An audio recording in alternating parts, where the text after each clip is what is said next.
دنیا کا سب سے خطرناک طوفان بھولا سائیکلون، جس نے ایک ہی رات میں لاکھوں لوگوں کی جانیں لیں۔ آخر کیسے پاکستان اس خطرے سے بے خبر رہا، جس کی قیمت کئی لاکھ انسانی جانوں اور تقریباً $700 ملین کا نقصان اٹھا کر چکانی پڑی۔ نومبر کی 8 تاریخ ہے اور سال 1970۔ انڈین اوشن کے قریب بے آف بنگال میں بادل گرج رہے ہیں۔ یہ اس بات کا اشارہ تھا کہ ایک بہت بڑا طوفان آنے والا ہے، لیکن اس سے 800 میل دور ایسٹ پاکستان، جو کہ اب بنگلہ دیش ہے، وہاں موجود لوگ اپنی روزمرہ کی زندگی میں مصروف تھے، اس خطرے سے بالکل بے خبر۔ انہیں اس بات کا بالکل بھی اندازہ نہیں تھا کہ دور سمندر میں یہ معمولی گرجنے والے بادل ایک خوفناک طوفان کو جنم دینے والے ہیں، ایک ایسا طوفان جو شاید کئی صدیوں تک خوف کی علامت بن کر رہ جائے گا۔ صرف ایک ہی دن میں یعنی 9 نومبر کو یہ طوفان تیزی سے بڑھنے لگتا ہے اور تقریباً ایک ٹراپیکل سائیکلون کی شکل اختیار کر لیتا ہے۔ آگے بڑھنے سے پہلے ہم یہ جان لیتے ہیں کہ سائیکلونز بنتے کیسے ہیں اور سائیکلونز اور ہوریکینز میں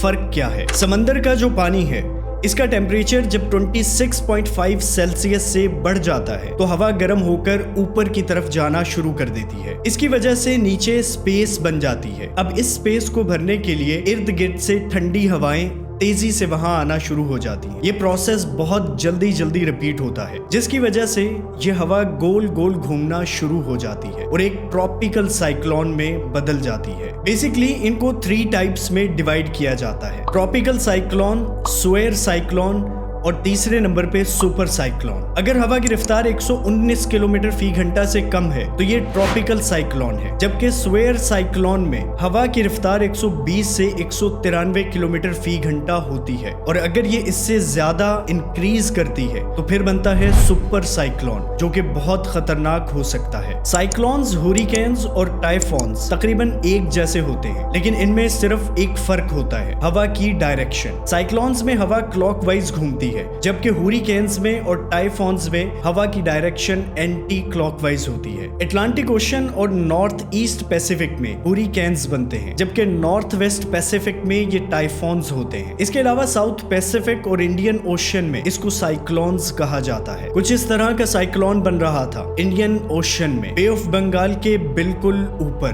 11 نومبر تک یہ مضبوط ہوتے ہوئے اور زیادہ شدت اختیار کر لیتا ہے۔ ریڈار پر اس کو مانیٹر کرنے والے لوگوں کو یہ احساس ہو چکا تھا کہ تاریخ میں یہ ایک تباہی کا نیا چیپٹر ایڈ کرنے کے لیے جا رہا ہے۔ اس کی ڈائریکشن بہت کلیئر تھی: ایسٹ پاکستان یعنی بنگلہ دیش۔ یہ سائیکلون بغیر رکے زمین کی طرف بڑھنے لگتا ہے۔ اس علاقے میں رہنے والے لوگ ابھی بھی اس طوفان سے بے خبر تھے۔ اس طرح کی طوفانی ہوائیں چلنا وہاں کے لوگوں کے لیے ایک عام بات ہے، لیکن انفارچونیٹلی ان کو نہیں معلوم تھا کہ ان تیز چلنے والی ہواؤں میں وہ تباہی چھپی تھی جو ابھی تک کسی اور طوفان سے نہیں آئی تھی۔ یہ اب تک کی ہسٹری کا سب سے خطرناک اور ڈسٹرکٹیو نیچرل ڈیزاسٹر مانا جاتا ہے۔ اس سمندری طوفان کو نام دیا گیا تھا بھولا سائیکلون کا۔ یہ ایک پرفیکٹ ایگزامپل ہے کہ کیا ہوتا ہے جب بہت بڑا سمندری طوفان زمین سے ٹکراتا ہے۔ ایسٹ پاکستان کے لوگوں کو اس کو سیریس نہ لینے کی ایک خاص وجہ تھی کہ محکمہ موسمیات اور گورنمنٹ کی طرف سے ان کو اس خطرے سے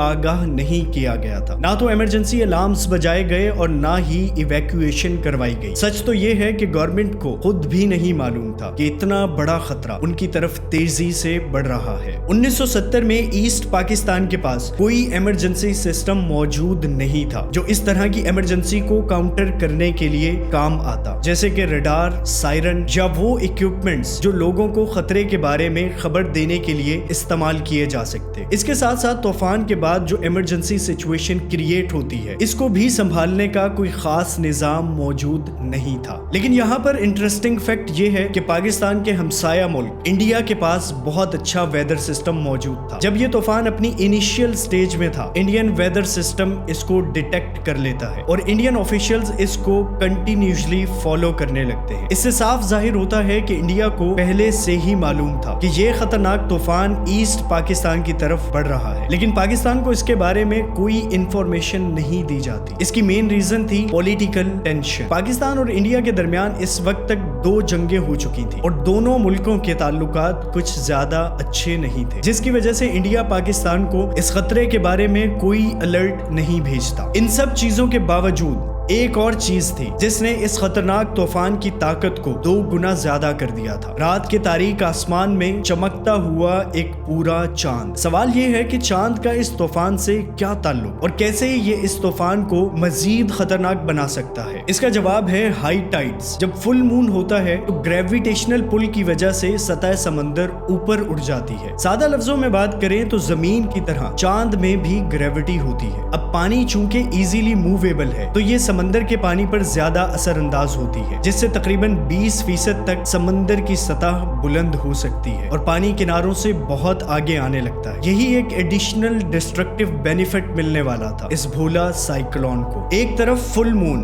اور دوسری طرف ہوا 185 کلومیٹر پر آور کی سپیڈ سے، یہ لیتھل کمبینیشن تھا جس کی وجہ سے تباہی میں کئی گنا اضافہ ہو سکتا تھا۔ دوسری طرف ایسٹ پاکستان یعنی بنگلہ دیش سطح سمندر سے صرف 33 فٹ بلند ہے اور ساحلی علاقوں میں رہنے والوں کی تعداد لاکھوں میں ہے۔ صرف چند اونچی لہریں اس ملک کو سیلاب میں ڈبا سکتی ہیں۔ اس بات سے آپ اچھے سے سمجھ چکے ہوں گے کہ بھولا جیسے سائیکلون کتنے ڈیڈلیسٹ ہو سکتے ہیں ایسے ملکوں کے لیے۔ آخرکار پاکستان کے محکمہ موسمیات کی طرف سے ایک رپورٹ جاری کی جاتی ہے 12 نومبر کو۔ یہ وہی دن ہے جس رات سائیکلون ایسٹ پاکستان سے ٹکرانے والا ہے، یعنی کچھ گھنٹے پہلے یہ وارننگز ایشو کی جاتی ہیں۔ اس خطرے کا احساس ویسٹ پاکستان کو بھی ہو چکا تھا اور ریڈیو پہ مختلف پیغامات چلائے گئے، لیکن ابھی بھی ایسٹ پاکستان کے پاس مکمل انفارمیشن موجود نہیں تھی کیونکہ ساری انفارمیشن ویسٹ پاکستان سے بھیجی جا رہی تھی۔ اس کمیونیکیشن کے دوران ایک مس انڈرسٹینڈنگ ہوئی۔ دیکھنے میں یہ چھوٹی سی بات تھی لیکن وقت غلط تھا، جس کی وجہ سے پاکستان کو بہت بڑا نقصان اٹھانا پڑا۔ ہوتا یہ ہے کہ ویسٹ پاکستان نے ایسے سائیکلونز کو آئیڈینٹیفائی کرنے اور ان کی شدت معلوم کرنے کے لیے ایک نیو گریڈنگ سسٹم انسٹال کیا تھا جو پرانے گریڈنگ سسٹم سے بالکل مختلف تھا۔ پرانے سسٹمز میں طوفان کی شدت معلوم کرنے کے لیے کچھ اس طرح کا گریڈنگ سسٹم ہوتا تھا۔ اس میں 1 سے 10 تک پوائنٹس ہوتے تھے۔ اگر یہ گریڈنگ سسٹم 1 سے 4 کے درمیان انڈیکیٹ کرتا تو اسے نارمل کنسیڈر کیا جاتا تھا، اور اگر 9 یا 10 پہ چلا جائے تو اس کا مطلب تھا کہ خطرہ زیادہ ہے۔ لیکن اس نئے گریڈنگ سسٹم میں جو ویسٹ پاکستان نے استعمال کرنا شروع کیا تھا صرف 4 ہی پوائنٹس تھے، جس میں 1 کا مطلب نارمل، نمبر 2 اور 3 مائلڈ کنسیڈر کیے جاتے تھے، جبکہ اگر یہ انڈیکیشن چوتھے پوائنٹ پہ ہو تو اس کو ڈیڈلیسٹ مانا جاتا تھا۔ جب یہ خبر ویسٹ پاکستان سے ایسٹ پاکستان کو دی جا رہی تھی تو اس ریڈیو میسج میں بتایا گیا کہ اس سائیکلون کا گریڈنگ سسٹم پہ اسکیل 4 ہے۔ ایسٹ پاکستان کی اتھارٹیز پرانے گریڈنگ سسٹم کو کنسیڈر کرتے ہوئے اسے اگنور کر دیتے ہیں کیونکہ ان کو لگتا ہے کہ اگر یہ خطرناک ہوتا تو اسکیل 10 کی خبر ان تک پہنچائی جاتی۔ یہ پیغام بار بار ریڈیو پر چلنے لگتا ہے مگر لوگ اس پر بالکل بھی توجہ نہیں دیتے کیونکہ اس طرح کے طوفان یہاں کے لوگوں کے لیے